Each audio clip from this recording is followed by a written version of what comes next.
이부 예배를 드리는 여러분들 위해 하나님의 충만한 은총이 함께하기를 축원합니다. 좌우에 계신 분들과 함께 오늘도 은혜 받고 기쁨으로 돌아갑시다. 축복하시면서 인사 나누시길 바라요.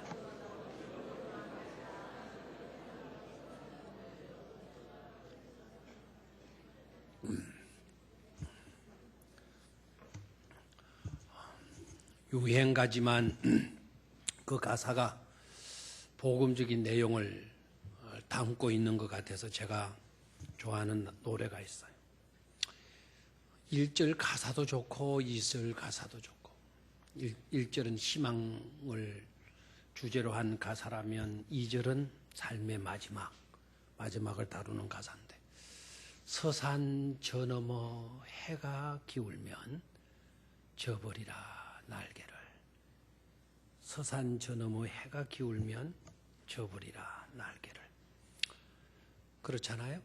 이 땅에 살고 있는 우리 모두의 삶, 언젠가는 폈던 날개를 접어야 될 때가 오게 되죠.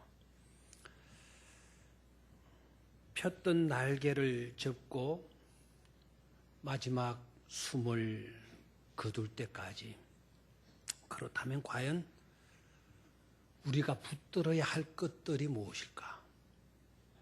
그리고 지켜야 할 것들이 무엇일까? 그리고 그 기간 동안 이루어야 할 것이 무엇일까? 이것은 대단히 중요한 과제일 뿐만 아니라 정말 우리가 진작부터 깨닫고 그렇게 살아야 할 것입니다. 왜 그런가 하니까 엉뚱한 삶을 살아서는 안 되기 때문에 그래요. 헛된 인생을 살다 가면 안 되기 때문에 그래요. 제대로 된 내실 있는 삶을 살려고 하면 우리는 그 과제에 대한 정확한 이해를 가지고 살아야 하는 거죠. 폈던 날개를 접고 마지막 숨을 거둘 때까지 과연 우리가 놓치지 말고 간직해야 할 것들에 대한 해답, 어디서 찾을 것인가? 우리는 다른 곳이 아닌 바로 이 은혜의 보고인 하나님의 말씀을 통해서 찾아야 될 줄로 믿습니다. 이 말씀 속에 무궁무진한 보화가 들어있는 줄 믿습니까? 그것을 우리가 발견하고, 발견했다면 캐내서는 어떻게 하자? 간직하고, 그 보화를 간직한 기쁨과 감격으로 하루하루를 살아드려야 될 줄로 믿습니다. 숨질 때 되도록 우리가 붙들어야 할 것, 첫 번째는요, 하나님의 임재 체험이에요. 한번 따라 하시기를 바랍니다. 하나님의 임재 체험이다. 날개를 접을 때 그때까지 붙들어야 할 것, 하나님이 우리와 함께 하신다. 하나님의 나타나심, 하나님의 임재를 체험하는 것이다 라는 거예요. 오늘 본문의 내용은 야곱이라고 하는 분, 이분의 마지막 삶의 상황을 말해주고 있어요. 우리에게 보여주고 있어요. 지금 야곱은 어떤 상황에 놓여 있는가 하니까 파란만장했던 그 펼쳤던 날개를 접어야만 하는 그런 상황에 놓여 있어요. 임종을 앞두고 있는 상황이죠. 그런데 바로 그 시간에 위독하다라는 소식을 요셉이 듣고는 급히 달려가요. 사람들이 당신이 사랑하는 아들 요셉이 왔습니다 라는 말을 하니까 숨을 모으던 야곱이가 갑자기 자리에서 벌떡 일어나는 거예요. 그 상황을 여러분 그려보기를 바라요. 죽어가던 사람이 요셉이 왔다라는 소식을 듣고 벌떡 일어나는 거예요. 그토록 야곱은 요셉을 기다렸던 거죠. 갈망하고 살았다는 거예요.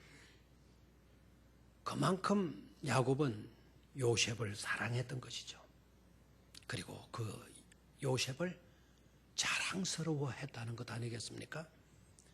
끊어져 가던 숨도 다시 생기를 되찾는 것을 보면 요셉은 정말 아버지에게 있어서는 없어서는 안 되는 귀중한 존재였죠. 왜 야곱이 벌떡 일어나 앉았는가? 그 이유 중에 빠뜨릴 수 없는 것은 얼굴 한 번 더 보기 위함뿐만 아니라 죽기 전에 꼭 해주고 싶은 말, 이 한 가지 말, 이 말은 한 번 더 해주고 싶은 그와 같은 열정이 있었기 때문인 겁니다. 도대체 그 시간에 무슨 말을 하고자 했는가? 그 말이 무슨 말이기에 그냥 조용히 죽어가지 않고 벌떡 일어나서 앉게 되어졌는가? 도대체 무슨 말인가? 3절에서 우리는 그 내용을 살펴볼 수가 있어요. 3절을 소리내서 같이 읽도록 하겠습니다. 시작. 요셉에게 이르되 이전에 가나안 땅 루스에서 전능하신 하나님이 내게 나타나사 복을 주시며. 요셉에게 이르되, 이 한마디, 이르되라는 말은 요셉에게 말하기를, 이 한마디 무슨 말을 하는 겁니까? 이전에 옛날에 가나안 땅 루스에서 전능하신 하나님이 내게 나타나셨다. 내게 나타나서 내가 그 하나님을 만날 수 있게 되었다. 숨을 거두어 가던 야곱이 벌떡 일어나서 루스라고 하는 땅의 이름까지 거론을 하면서 말하는 이유가 어디 있을까요? 여러분 아시죠? 루스 땅에 어떤 일이 있었는가? 야곱이가 나쁜 짓을 많이 했잖아요. 형을 속여먹고 야비하게 팥죽 한 그릇으로 장작권을 사게 되고, 나중에 쏘갔다라는 것을 형이 깨닫고 야곱을 죽이려고 하잖아요. 그런 것을 어머니가 눈치를 채고 이러다가는 두 아들 다 잃겠다 싶어가지고는 야곱에게 개나리 보침 지어가지고 어서 도망을 가라. 외삼촌 집으로, 외갓집으로 도망을 가라. 그래서 야곱이가 개나리 보침 하나 울러매고 외갓집으로 도망을 홀로 가잖아요. 가다가 밤이 와요. 그곳은 광야인데 뭐 어두우니 어떻게 길을 가겠어요. 그 광야이지만 돌을 베게 하고 잠을 자는데 그 밤에 꿈에 누가 나타나요? 하나님이 나타나요. 그리고 하늘 문이 열리더니 사닥다리가 내려오더니 하나님의 사람이 오르락 내리락 하는 광경을 목격하게 되죠.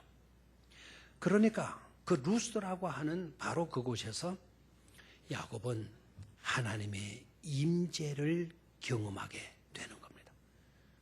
오늘 죽어가는 이 마당, 날개를 접는 이 시간, 내가 이것만큼은 다시 한 번 더 요셉에게 상기시켜 주고 싶었던 겁니다. 죽을 때까지 잊지 않고 간직해왔던 이 이야기, 하나님의 나타나심, 하나님의 임재의 사건, 이거를 요셉에게 들려주고자 한 것입니다. 루스라고 하는 의미, 이 루스라고 하는 지명의 뜻이 뭔가 하니까 아몬드예요. 요사이는 우리나라도 아몬드를 너무나 잘 알고 쉽게 마트에서 살 수도 있잖아요. 옛날에는 이게 아몬드를 옛날 어르신들은 알 수가 없었죠. 그래서 성경을 번역하는 사람들이 아몬드라고 하는 말이 나오면 그대로 번역하면 우리가 모를 것 같으니까 살구나무 이렇게 번역도 많이 했어요. 아몬드와 살구나무는 비슷해요. 그리고 일어나 봄에 꽃을 피우게 되면 우리나라 살구꽃 똑같아요. 그러니까 아몬드라고 하는 이 말의 뜻은 부활이라고 하는 뜻을 갖고 있는 거예요. 그러니까 야곱은 그곳에서 루스라고 하는 부활의 지명인 그곳에서 전능하신 하나님의 임재를 체험하게 된 거죠. 그러면서 내 인생이 바뀌게 됐다라는 거예요. 두려움과 공포에 사로잡혀 살던 내가 활기를 되찾게 되었다. 그리고 절망 속에 허우적거릴 수밖에 없는 내가 산 소망으로 나아갈 수가 있게 되었다. 바로 그곳이 루스 땅이다. 그곳에서 하나님을 만났기 때문에 내 인생은 거듭날 수가 있었다라는 것. 그러니까 야곱은 숨을 거두는 그 순간까지 사랑하는 요셉에게 바로 그것을 강조해 주고 싶었던 것이죠. 하나님의 나타나심 때문에, 하나님의 임재하심 때문에, 하나님을 체험하는 일로 인하여서 불행했던 내가 행복할 수 있었다는 거예요. 어떠한 형편과 위기 속에 네가 놓인다 하더라도 하나님만 나타나면 너 개인이건 공동체이건 하나님의 보호 속에 거하게 되고 절망에서 소망으로 나아가게 된다는 것을 확정해 주고 있는 것입니다. 사랑하는 성도 여러분, 여러분은 지금 어떤 자리에 놓여 있습니까? 여러분의 삶의 정황과 여러분들의 삶의 형편이 어떠합니까? 어떠하든지 간에 이 사실만큼은 명심하시기를 바랍니다. 그곳이 병상이든지 그곳이 부도가 난 그와 같은 뼈아픈 자리이든지 아니면 인간관계가 깨어진 고통과 상처의 자리이든지 원하지 아니었던 본의 아닌 실수로 인하여서 절망의 자리에 놓여 있건 간에 그 자리에서 하나님께 엎드려 기도하기만 하면 하나님이 함께 해 주셔서 그 절망의 자리가 하나님의 집으로 바뀌고 악이 선으로 변하고 산 소망으로 나아가게 된다는 사실을 말입니다. 절망의 자리였던 그 루스를 야곱은 하나님을 만나고 난 뒤에 이곳은 다름 아닌 하나님의 집이구나. 내가 여기서 돌 기둥을 세울 건데 내가 다시 환영하게 될 때, 고향으로 돌아오게 될 때 내가 반드시 이곳에다가 하나님의 전을 세우리라 말씀했어. 불안과 공포의 자리가 하나님의 집, 하나님의 성소로 변화될 수가 있었던 것이죠. 야곱은 숨질 때까지 그 감격과 그 은혜를 잊을 수 없었다는 이 사실을, 그리고 너의 삶이 하나님의 임재의 사건, 그게 얼마나 중요한 것인가를 네가 깨닫고 살아야 된다는 것을 확정해 주고 있는 것이죠. 그렇게 산 야곱의 삶은 한마디로 복되다 할 수가 있습니다. 저와 여러분들도 그러할 수 있기를 주의 이름으로 축원합니다. 두 번째로 숨질 때까지 우리가 놓치지 말아야 할 것, 날개를 접을 때까지 우리가 놓치지 말아야 할 것은 하나님의 언약의 말씀에 우리의 모든 것을 위탁하는 것입니다. 4절의 말씀입니다. 한번 따라 하십시오. 하나님의 언약의 말씀에 모든 것을 위탁하는 것입니다. 숨질 때까지 또 하나 야곱은요, 임종의 위급한 상황 속에서도 붙들고 있는 게 있어요. 놓지 않는 게 있어요. 다 죽을 때는 우리는 손을 편다 그러는데 야곱은 바로 그 순간 속에서도 놓지 않고 있는 것이 있었는데 바로 그것이 뭡니까? 하나님의 복에 대한 약속의 말씀을 붙들고 있는 것을 보게 돼요. 3절 끝부분에 하나님이 내게 나타나사 복을 주시며 내게 말씀하시기를 내가 너로 생육하고 번성하게 하여 네게서 많은 백성이 나게 하고 내가 이 땅을 네 후손에게 주어 영원한 소유가 되게 하리라 하셨느니라. 놓치지 않고 있는 게 바로 뭡니까? 하나님의 언약의 말씀이고 있는 것을 깨달을 수가 있죠. 마지막 순간까지 절대로 놓아서는 안 될 것, 야곱에게 있어서는 바로 그것은 하나님의 말씀이었습니다. 왜 야곱은 그 말씀을 그렇게 붙들었을까요?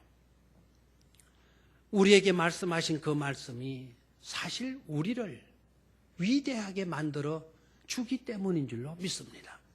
그 말씀이 우리를 복되게 만들어 주는 거예요. 그 말씀이 내 영혼의 닷처럼 되어서 죽는 순간에도 소망으로 나아갈 수 있도록 나의 길에 빛이 되고 나의 발에 등불이 되기 때문인 줄로 믿습니다. 사랑하는 성도 여러분, 이것을 잊지 맙시다. 하나님의 말씀이 우리 인생 가운데서 가장 큰 복으로 주어진 것이라는 사실을, 그리고 하나님의 말씀이 보약 중의 보약, 보약 중의 보약을 명약이라고 그러는데, 보약 중의 보약, 명약 중의 명약이 바로 하나님이 우리에게 말씀해 주신 그 말씀이라는 사실을 분명히 깨닫기를 축원합니다. 모든 기도와 모든 찬양의 근본도 어디에 있는 겁니까?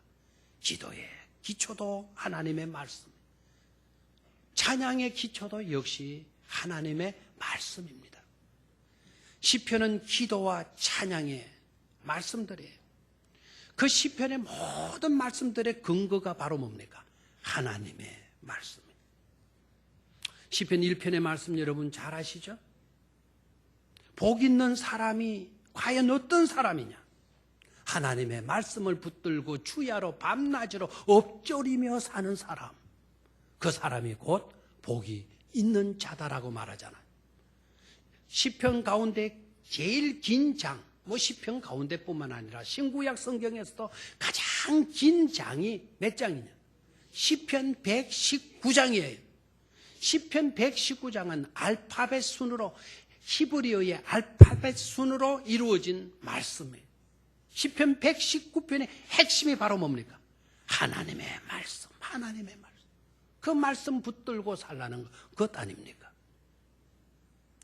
출애굽 인생들에게 모세가 설교하고 또 설교하고 반복해서 설교한 설교의 주제가 바로 뭡니까? 철학이었습니까? 경영학이었습니까? 정치학이었습니까? 성공학이었습니까? 그 모든 것도 아닙니다. 모세가 그토록 출애굽 인생들에게 말씀한 것은 하나님의 말씀을 붙들라라고 하는 주제였습니다. 종교개혁자들의 슬로건은 뭐였나요? 어떤 기치를 들고 개혁을 외쳤나요? 오로지 성경이다. 오직 하나님의 말씀. 솔라 스크립투라. Back to the Bible. 성경으로 돌아가야 된다. 말씀으로 돌아가야 된다. 라는 것 아니었습니까? 모든 것은 사라져가도 하나님의 말씀은 영원토록 살아서 역사할 것이기 때문인 줄로 믿습니다. 그게 탈무드의 정신이에요. 이스라엘 역사에서 획기적인 중대한 사건이 있어요. 뼈아픈 비극의 사건이지만 사실 그것이 오늘날 위대한 이스라엘이 되도록 했어요. 주 70년경에 로마의 티토스 장군이 최정예 부대를 이끌고 예루살렘을 정복하는 거예요. 유대인을 말살시키고 예루살렘을 완전히 폐허화시키는 그런 꿈을 가지고는 최정예 부대 이끌고 쳐들어와요. 이미 예루살렘의 거민들 중에 9만 명이 희생을 당하게 돼요. 여러분 잘 아시죠? AD 70년은 예루살렘이 돌 위에 남지 않고 무너지게 되는, 멸망하게 되는 그런 해가 아닙니까? 그러기 예수님이 33년 사시고 예수님이 떠나가신 뒤에 36년 뒤에 예루살렘이 정복되는 거예요. 예수님은 일찍이 그런 일이 있게 될 것을 내다보시고 감난산 중터 겟세마네 동산 그 의건에 예루살렘을 바라보면서 눈물을 흘리면서 예루살렘아 예루살렘아 암탉이 자기 병아리를 날개 아래 모음같이 하나님께서 너희들을 품으려고 얼마나 했더냐. 너네들은 그것을 배척해버렸구나. 예루살렘의 그 패망을 내다보시면서 예수님이 눈물 흘리기도 하셨잖아요.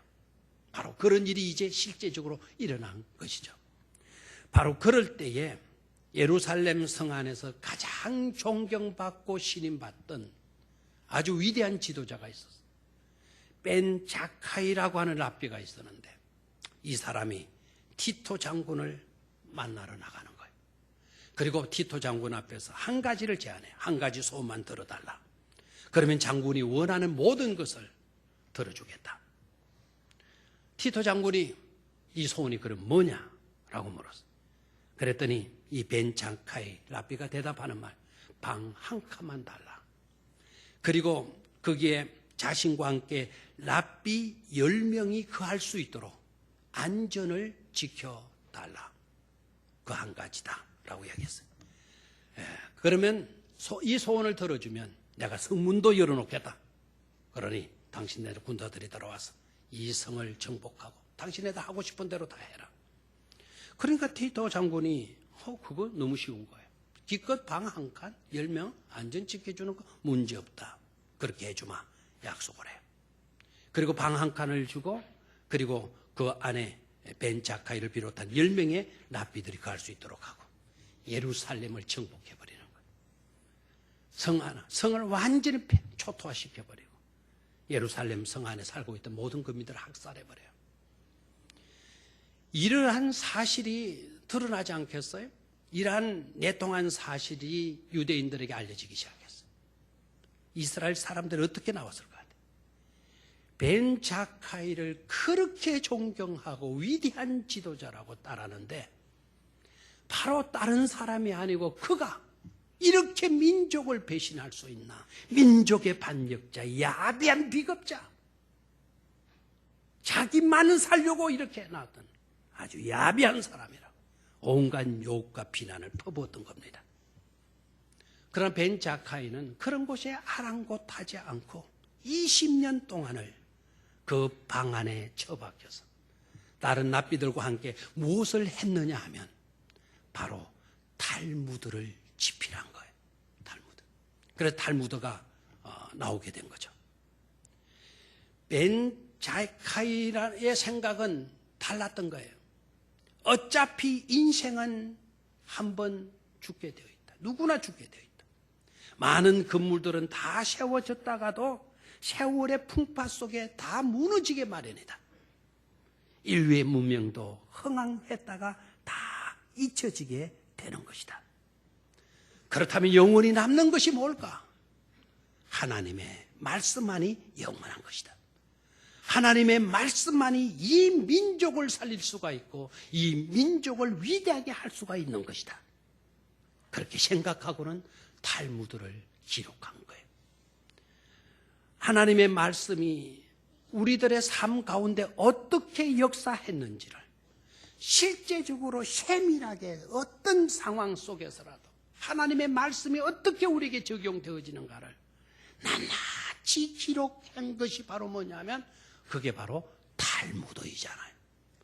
지금까지도 이 사람들은 탈무드를 움켜쥐고 날이면 날마다 그것을 엎조리며 살고 있는 것이죠. 그렇습니다. 우리의 삶에도 마찬가지 아닐까요? 오직 하나님의 말씀을 붙드는 삶의 흥망성쇠가 결정되는 것 아니겠습니까? 숨질 때 되도록 하나님의 말씀만을 붙드는 삶을 살 수 있는 여러분들이 되시기를 축원합니다. 하나님의 말씀을 붙드는 삶을 간증하는 그 야곱의 간증이 우리가 듣는 간증으로만 멈추지 말고 올 한 해 동안 우리 또한 그 말씀을 붙들고 그 말씀의 모든 것을 위탁하는 그런 삶을 살아서 우리도 그런 간증을 할 수 있는 자로 설 수 있게 되기를 주의 이름으로 축원합니다. 마지막 세 번째로 숨질 때 되도록 우리가 해야 할 일이 바로 뭐냐?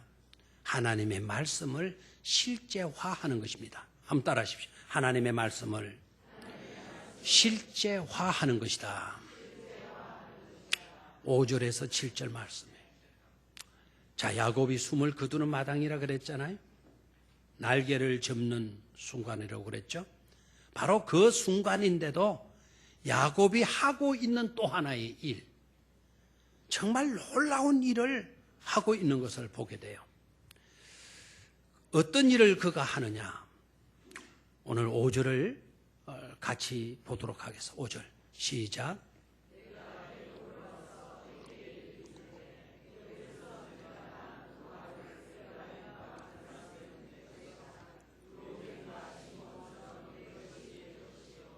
이 구절을 잘 보셔야 돼요. 내가 애굽으로 와서 네게 이르기 전에 가나안 땅에서 이 고센 땅으로 네가 사는 이곳으로 이주하기 전에 애굽에서 네가 낳은 두 아들, 요셉 네가 애굽에서 장가 들고 애굽에서 네가 아들을 낳았지 않냐?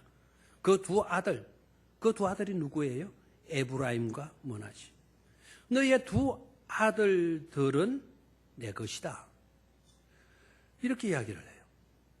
그러면은 야곱은 에브라임과 므낫세, 야곱에게 있어서는 에브라임과 므낫세가 누구예요? 손자들이잖아요. 손자들을 내 것이다. 뭐 이렇게 말할 수는 있죠. 그런데 그 다음 봐요. 르우벤과 시몬처럼 내 것이 될 것이다. 딱 뒤에 이렇게 결론을 붙이고 있네요. 르우벤은 야곱의 아들들이잖아요.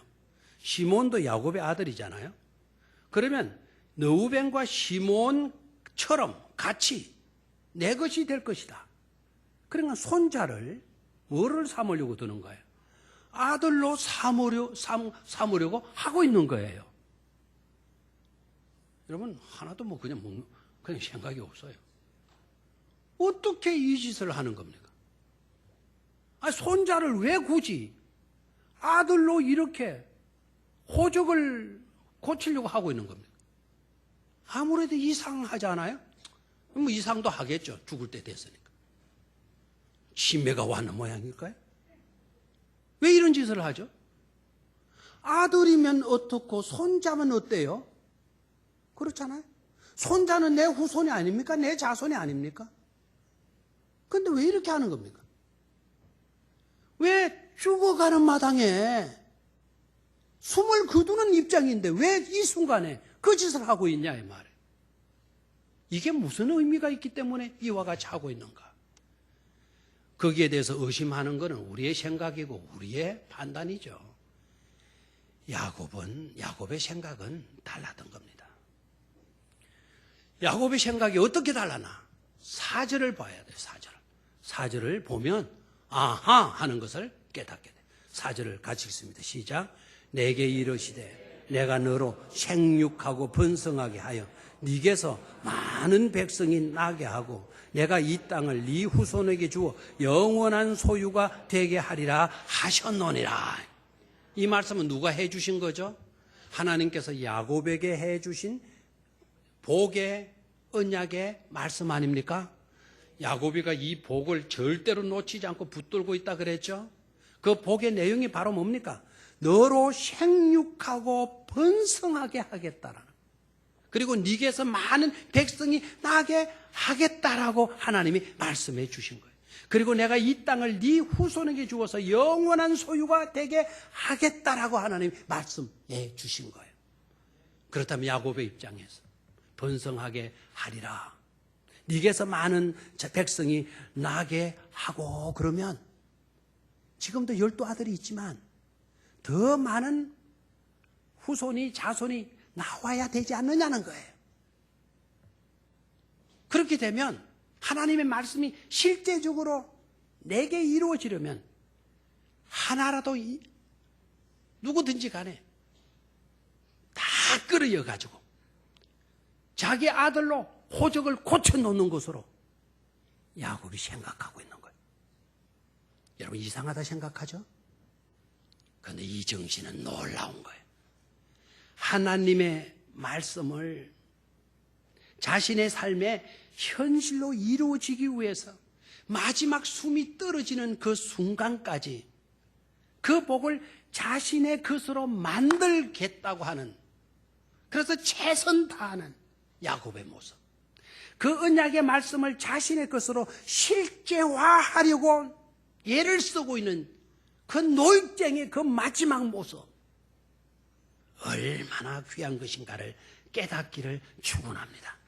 하나님께서 말씀하시고 약속하시면 그 말씀이 자신의 삶의 현장 속에 실제가 되어져야 되잖아요.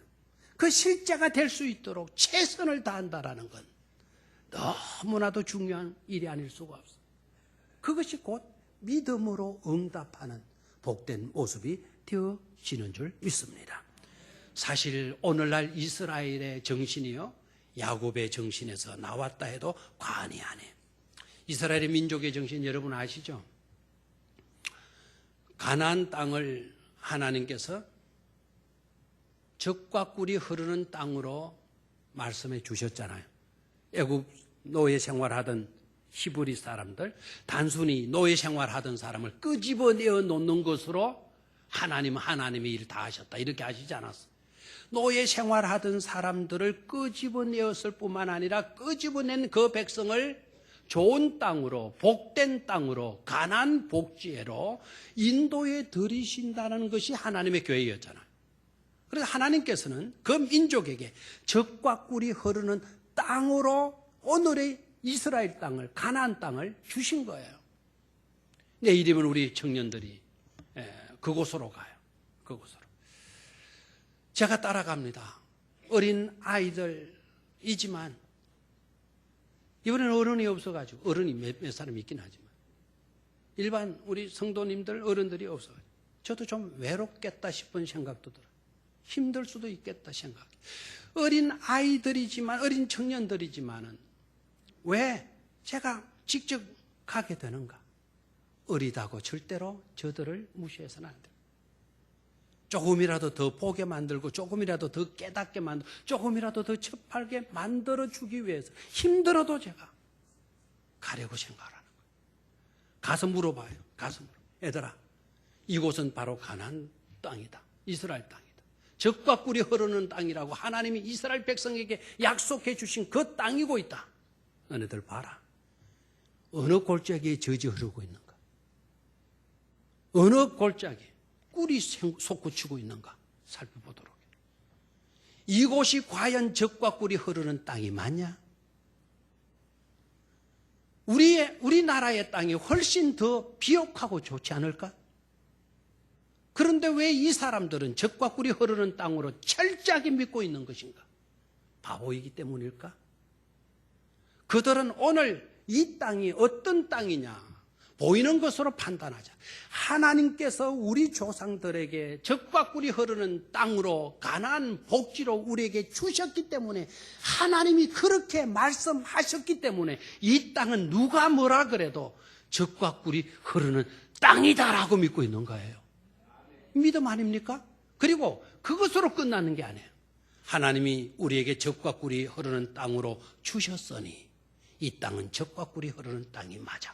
열심히 우리가 개간하자. 열심히 우리가 갈고 엎자. 그리고 젖과 꿀이 흐르는 땅으로 만들자. 가나안 갈릴리 호수에서 물을 끌어들이고, 거기에 맞는 식물을 재배하고, 거기에 맞는 축산을 하고, 거기에 맞는 채소를 가꾸고, 오늘날 그래서 복지가 되어져 있는 거예요. 하나님이 복된 땅으로, 우리에게 약속하신 땅으로 우리에게 주셨다. 그렇다면 약속하신 그 말씀대로 축복의 땅으로 주셨으니 축복의 땅으로 우리가 가꾸어 가야 되는 것이다. 그래서 최선을 다하는 거예요. 최선을 다했더니 하나님의 약속이 현실로 그대로 이루어진 것을 보게 되잖아요. 우리도 그런 믿음을 소유할 수 있게 되기를 주의 이름으로 축원합니다. 새해 들어서 여러분 하나님의 말씀을 받았죠? 그 약속을 그냥 움켜쥐고만 있지 마십시오. 그 말씀이 여러분들의 삶에 실제가 되기 위해서, 현실로 이루어지기 위해서 최선을 다하는 여러분들이 꼭 되시기를 바랍니다. 또한 왜 야곱이 이와 같은 일을 하고 있는 것인가? 야곱의 깊은 철학을 볼 수가 있어요. 그건 바로 뭔가 하니까 다시 한번 5절을 보도록 하겠습니다. 내가 애굽으로 와서 네게 이르기 전에 애굽에서 네가 낳은 두 아들 에브라과 므낫세는, 그러면 애굽에서 낳은 두 아들이 누구예요? 요셉의 두 아들이 누구예요? 에브라임과 므낫세. 지금 저를 보세요. 그러면 에브라임과 므낫세의 국적은 어디예요? 애굽이잖아요. 애굽이죠? 에브라임과 므낫세의 국적은 애굽이에요. 야곱은 그걸 못마땅하게 여기는 거예요. 우리 후손에게, 유대인의 후손에게, 아브라함의 자손에게 이 땅을 주어 영원히 누릴 수 있도록 하겠다. 그렇게 약속하셨지.